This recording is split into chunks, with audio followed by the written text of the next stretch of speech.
Selecting a handgun.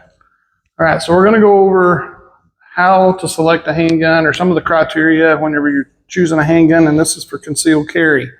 What you see laying out here is a range of handguns, right? And this applies whether it's revolver or semi-auto. I do have one revolver and the rest are semi-autos up here, but what we're going to look at here applies regardless of whether it's a semi-auto or a revolver.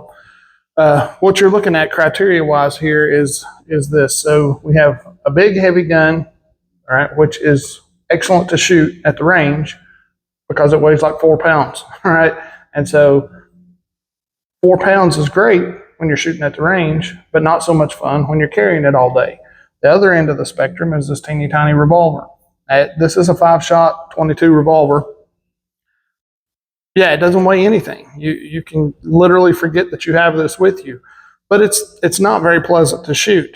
And as you go up the spectrum to this one, still very light, still not very pleasant to shoot. All right, so that's what we're looking at. The lighter the gun, the more the gun's going to kick. The heavier the gun, the less the gun's going to kick. All right, and our goal with concealed carry is to find a gun that's somewhere in our comfort zone for both of these. It needs to be heavy enough so that when we shoot it, it's not unpleasant so that we can get good with it, but not so heavy that we won't actually have it with us. Okay, so that's why most people wind up somewhere in this range right here.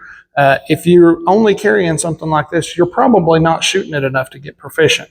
Okay, and if you're shooting this all the time, you're probably not carrying it all the time. Yes, there are some people that carry guns all day, every day like this, but most people don't just because of the weight of them. And this applies to concealed carry. All right, if you are looking for a home defense firearm, then the weight issue is not there.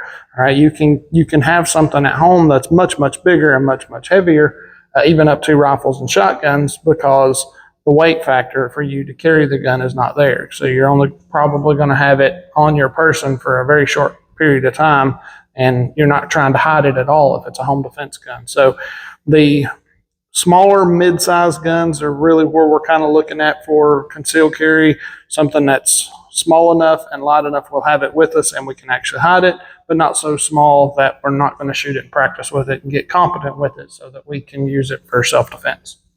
Hope this helps.